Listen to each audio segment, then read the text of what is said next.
إن الحمد لله نحمده ونستعينه ونستغفره ونعوذ بالله من شرور أنفسنا ومن سيئات أعمالنا من يهده الله فلا مضل له ومن يضلله فلا هادي له ونشهد أن لا إله إلا الله وحده لا شريك له ونشهد أن محمدا عبده ورسوله أما بعد السلام عليكم ورحمة الله تعالى وبركاته بسم الله الرحمن الرحيم. Bugun birodarlar qarz haqida dars boshlaymiz. Qarz olish, berish, qarz nima, shariatda qarz berishlik qanday amal, shariatda qarz olishlik qanday amal. Bu mavzuni tanlashimizga sabab juda ko'p odamlar, xususan yoshlar, qarzdan qo'rqmay qo'yayotganligi ko'zga ko'rinib qoldi. Qarz olishlik oson bo'lib ketganligi uchun qarzdor bo'lganlar ham ko'payib ketdi. Ana shu qarzini uzoqmasdan xonavayron bo'lib, bori burdadan ajrab, yurtidan, uyidan, musofir yurtlarda qarz uzaman deb yurganlar ko'payib ketdi. Bu suhbatlarimiz orqali insonning hayotida katta bir ahamiyat kasb etadigan masala haqida bahs qilmoqchimiz. Qarz masalasi haqida. Qarz. Payg'ambarimiz sollallohu alayhi vasallam hadis shariflarida marhamat qilib aytadilar.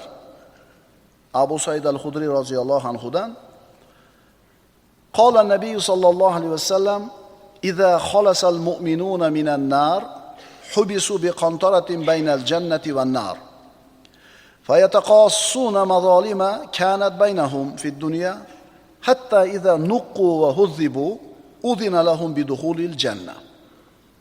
Rasululloh aytadilar, Imom Buxoriy keltirgan hadis, mo'minlar do'zaxdan xalos bo'lishgach, jannat bilan do'zax o'rtasidagi ko'prikda tutiladilar, to'xtatiladi. Va dunyoda o'rtalarida bo'lib o'tgan zulmlarning qasosini bir-birlaridan oladilar. Nihoyat tozalanib, musofo bo'lishgach, ularga jannatga kirish uchun izn beriladi. Mazolim degani birini ikkinchisida qolib ketgan haqqi. Kim-kimni urdi, bu javob qaytara olmadi. Kim-kimni haqorat qildi, javob qaytara olmadi, haqqini ola olmadi. Kim-kimni pulini, molini oldi, yeb ketdi, qarz bo'lib ola olmadi. Mana shular to'xtab hal qilinmagunicha mu'minlarga jannatga kirishlikka izn berilmaydi. Payg'ambarimiz sollallohu alayhi vasallam umri davomida bir marta haj qilganlar. Ana shu hajjatul vadoda 100 mingdan ortiq odam yig'ilgan joyda Rasululloh sollallohu alayhi vasallam shunday dedilar. Katta xutbasining bir qismi. Fa inna dima'akum va amwalakum va a'radakum alaykum haramun. Ka hurmati yawmikum hada fi shahrikum hada fi baladikum hada. Ey odamlar, albatta qonlaringiz, mollaringiz va obro'laringiz sizlarga, bir-biringizlarga haromdir. Xuddi bugungi kuningiz, bugungi oyingiz va bu shahringiz harom bo'lgani kabi. Qarz hamma zamonda bo'lgan. Hamma davrda, hamma makonda, hamma jamiyatda qarz oldi berdi muomalasi bor bo'lgan va bundan keyin ham bo'ladi.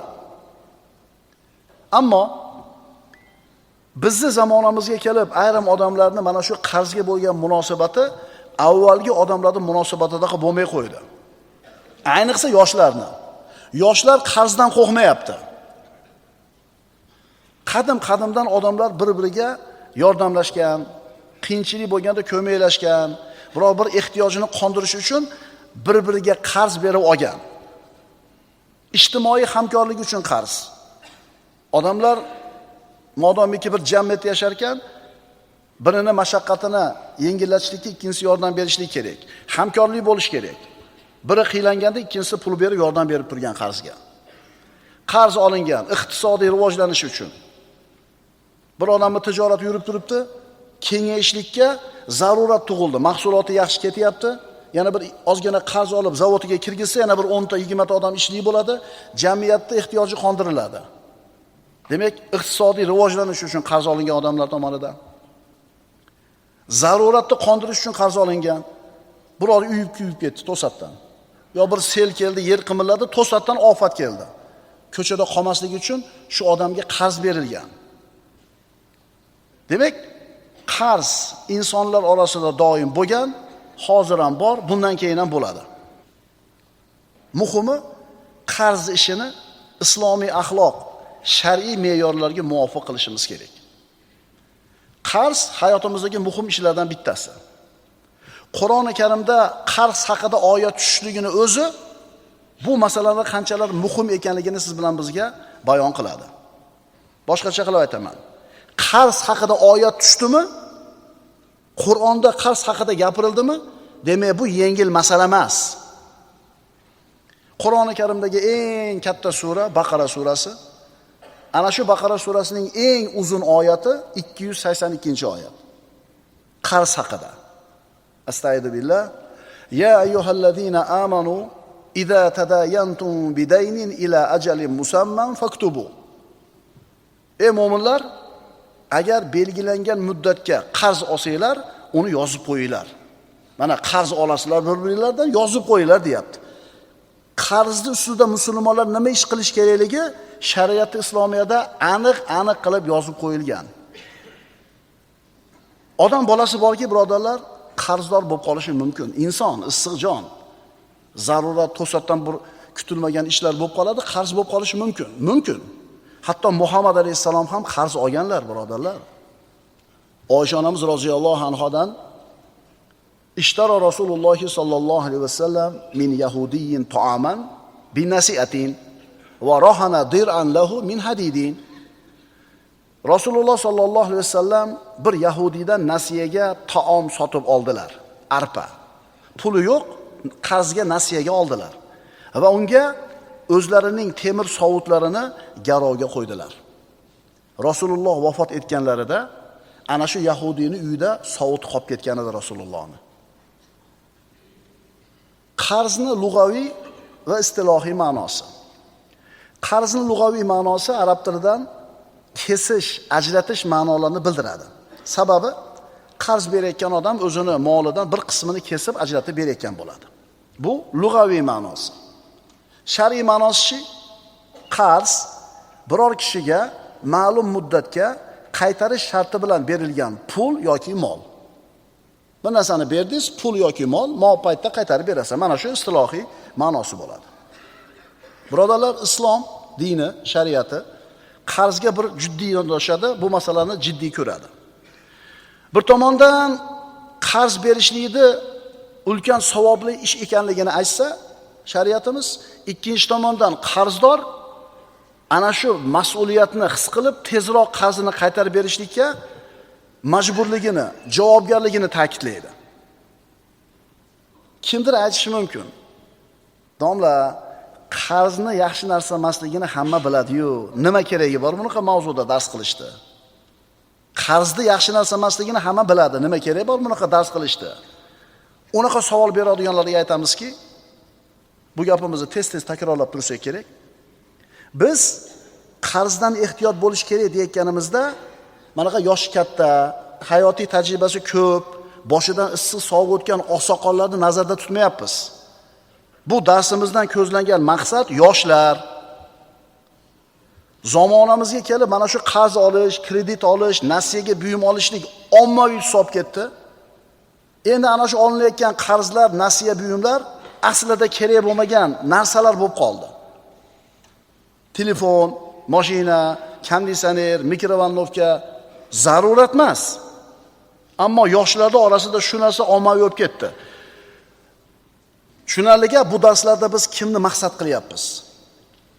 Biz yoshlarni maqsad qildik mana shu darsimizda. Chunki yoshlarda dunyoga bo'lgan rag'bat kuchli bo'ladi. Hali boshidan issiq sovuq o'tmagan bo'ladi. Dunyoga, orzu-havasga, zeb-ziynatga xaris bo'ladi. Ularda atrofidagi olam, interneti, televizori, ulpatlari mana shu dunyoni zeb-ziynatiga bo'lgan xirsini kuchaytiradiki, kamaytirmaydi. Bir marta yashaymiz. Yoshlikda o'ynab qolish kerak. Ulgiysan qolgan narsaga. Hamma olyapti-yu. Bir gap bo'lar, olaver. Tushunarliga bu ma'ruzalar, bu darslarimiz kimga ekan? Yoshlarga. Asl shuki, qarz yaxshi narsa emas. Agar qarz yaxshi narsa bo'lganida, yomon narsa bo'lmaganida, Nabiy sollallohu alayhi vasallam qarzdan panoh tilamagan bo'ladilar Robbisidan. Aks holda payg'ambarimiz qarzdor bo'lib qolishlikdan Parvardigoridan panoh tilamagan bo'lardilar. Oysha onamiz roziyallohu anhudan rivoyat qilinadi. Nabiy sollallohu alayhi vasallam namozda ba'zi rivoyatlarda salomdan oldin shunday duo qilardilar. Allohumma inni a'udhu bika min azabil qabr va a'udhu bika min fitnatil masihid dajjal va a'udhu bika min fitnatil mahya wal mamat. Allohumma inni a'udhu bika minal ma'thami wal maghrami. Ya'ni Rasululloh duo qilar ekanlar, ba'zi rivoyatlarda salovatni o'qib bo'lib, salom berishdan oldin shu duoni o'qir ekanlar. Parvardigor, men sendan azobi qabrdan panoh tilayman. Masih dajjal fitnasidan panoh tilayman. Hayot va mamot fitnasidan panoh tilayman. Parvardigor, men sendan gunohdan va qarzdan panoh tilayman. Sahobalar, "Ya Rasululloh, nima uchun bunchalik qarzdan ko'p panoh tilaysiz?" deyishdi. Payg'ambarimiz aytdilar: "Innar rajula idza gharima haddatha fakadaba va wa'ada fa akhlafa." Rasululloh aytdilar: "Albatta kishi agar qarzdor bo'lib qolsa, gapirsa yolg'on gapiradigan bo'lib qoladi, va'da bersa bajarmaydigan bo'lib qoladi." Bu munofiqlikning alomatlaridan ikkitasi, yolg'on gapiradi, va'dasiga xilof qiladi. Yana payg'ambarimiz mana shu qarzdor bo'lib qolishlikdan panoh tilab Robbisiga duo qilar edi. Allohumma inni a'udhu bika minal hammi wal hazan wal ajzi wal kasal wal bukhli wal jubn va zal'id dayni va g'alabatir rijal. Parvardigor, g'am qayg'udan, ojizlikdan, dangasalikdan, baxillikdan, qo'rqoqlikdan, qarzni bosib qolishidan, ya'ni qarzni to'lolmay qolishdan va odamlarning g'olib kelishidan sendan panoh tilayman. Qarz haqida aytilgan so'zlar, ulug'larimizning so'zlari. Umar ibn Xattob roziyallohu anhu aytadi: "Iyyakum vad-dayn, hammun bil-layli va madallatun bin-nahar." Qarzdan ehtiyot bo'linglar, chunki u tunda g'am, kunduzi xorlik. Ali roziyallohu anhu aytadi: "Ad-daynu la yunamu lahu bil-layl va la yuhdau lahu bin-nahar." Qarzni deb tunda uxlanmaydi, kunduzi esa xotirjam bo'linmaydi. Abdulloh ibn Umar aytadi: "Li an amuta va laysa alayya daynun ahabbu ilayya min amuta va mali mithla Uhudin." Men zimmamda qarzim bo'lmasdan o'lishim meni Uhud tog'icha molim bo'lib turib o'lishimdan suyukliroq. Hasan Basri aytadi: "Law kana rajulun yamshi wa huwa madyunun la kanat rijlahu fil quyud." Qarzdor odam ko'chada yurgan bo'lsa ham oyog'i bilan, o'zi aslida oyoqlari bog'langan bo'ladi, deyapti. Buni haqiqatini o'sha yoshlar katta pulni olib, bo'yniga qarzni ilib, pachag'i chiqqandan keyin inek biladi. O'zi avvalgi hayotim zo'r edi ekan. Yegani yelim, kiygani kapan bo'lib, ko'chaga chiqa olmasdan, hayotidan osoyishtalik ketgandan keyin aytadi, o'zi hayotim zo'r edi ekan deydi. Sufyon as-Savri aytadi: "A'zamun nasi hamman al-madyunu." Eng katta g'ami bor odam kim? Qarzdor odam, deyapti. Ibn Qayyum Zodul Ma'odda aytadi: "Qarz insonning dindorligini zaiflashtiradi va dunyoda xor qiladi." Boya darsni boshida aytdim, albatta hammamizda ham atrofimizda odamlar bilan muomalamiz bor, haqqimiz bor, qarzimiz bor, insonmiz, bo'ladi hammada. Lekin eshitib qo'yinglar, ayniqsa yoshlar. Qanchaligi muhim emas, qarzingiz bormi? Shu qarzingiz ishingizni amallab, ilgarilab ketishlikdan to'sib turadigan to'siq bo'ladi. Soddaroq qilib aytsak, qarz ishingizni orqaga tortadi. Qarz orqaga tortishligini hayotda odamlar ko'p kuzatgan. So'rab surishtirsangiz, ayrim odamlar o'sha ozmida ko'ppida qarzini uzganidan keyin ishi tezlaganligini, rivojlanganligini ko'rishgan. O'zi bor, berib qo'ya olasiz, bermaysiz-da. Tursin deysiz. Birodan $500 qarzingiz bor, palonchidan $300 qarzingiz bor, palonchidan bir $1000 qarzingiz bor. Yig'ishtirib kelsa 2000 ga bormaydi. Pulingiz bor. Kulyapsiz-a? Bor, uzib qo'ya olasiz, unga muhtojligingiz yo'q. Shu qarzni to'lab qo'ysiz, ko'chada qolmaysiz, bermaysiz. Bermayapsizmi? Ishingizni orqaga qolishini ko'ravering. Hayotda tajribada o'tkazilgan, sinalgan narsa, o'sha ozmida ko'ppida qarzini uzib bo'lganidan keyin ishlari oldiga yurgan odamlarda. Imom Shofiy aytadi: "Al-qardu qaniyatul layl." Qarz tungi uyqusizlikdir. Nimaga qarz ishni orqaga tortadi? Birinchidan ruhiy bosim. Qarzdor odam doim stress ostida yashaydi. Fikri, hayoli faqat qarzini uzish bo'ladi. Endi bunaqa kallasi band bo'lgan bosimdagi odamda yangi tijorat fikrlari, biznes ideyalari bo'lmaydi. Ikkinchidan moliyaviy cheklanish bor qarzdorda. Chunki qarzini uzishga ketadi puli. Ozgina pul topsa qarzga olib borib berish kerak. Yangi bir imkoniyatlar bo'lganda qo'lida sarmoyasi yo'q. Uchinchidan vaqtni, quvvati ketadi. Chunki qarzni boshqarish kerak, haqdorlar bilan muloqot qilish kerak, ularga borib turib egilishingiz kerak, holingizni tushuntirishingiz kerak, quvvatingiz ketadi, energiyangiz ketadi. To'rtinchidan jamiyatdagi mavqeingiz orqaga ketadi. Qarzdor bo'lib qolganligingizni bilsa odamlar, sizga bo'lgan munosabati ijobiy tomonga o'zgarmaydi. Beshinchidan yangi imkoniyatlar boy beriladi. Yangi fikr chiqdi, yangi biznes taklif bo'ldi, lekin qarzingiz bor, qo'lingizda pulingiz yo'q, u ishga kirisha olmaysiz. Umar roziyallohu anhuning so'zini yana bir marta o'qib qo'yamiz. Iyyakum vad-dayn hammun bil-layli va mazallatun bin-nahar. Qarzdan ehtiyot bo'linglar, chunki u tungi g'am, kunduzgi xorlikdir. Mana endi shu qarz haqida bizni zamonamizdagi ko'zga ko'ringan g'arblik sarmoyadorlarni ba'zilarini so'zlarini o'qib beraman. Finansistlardan. U aytadi: "Men ko'p odamlarning spirtli ichimliklardan ko'ra qarzdan ko'proq pul yo'qotganini ko'rdim. Qarz bu muvaffaqiyatga erishishingizga to'sqinlik qiluvchi vositadir. Men qarz olib yutuqqa erishganlarni ham ko'rdim, lekin qarz tufayli yutuqqa erishish emas, balki qarzdan xoli bo'lib turib yutuqqa erishish haqiqiy barqarorlik va xavfsizlikni ta'minlaydi." Yomon qarz, shu zamonamizdagi ko'zga ko'ringan iqtisodchilardan bittasining gapi. Yomon qarz bu sizni cho'ntagingizdagi pulni chiqaradigan qarz, yaxshi qarz esa sizni cho'ntagingizga pul soladigan qarz. Qarz ikki xil bo'lyapti. Yaxshi qarz, yomon qarz. Yaxshi qarz cho'ntagingizga pul soladi, yomon qarz cho'ntagingizdan pulni chiqaradi. Yaxshi qarz qanaqa qarz? Zavodingiz bor, fabrikangiz bor, ishingiz yaxshi ketyapti. Mahsulotingizga talab kuchaydi, lekin imkoniyatingiz ozlik qilyapti, bir 10 ta stanok olish kerak.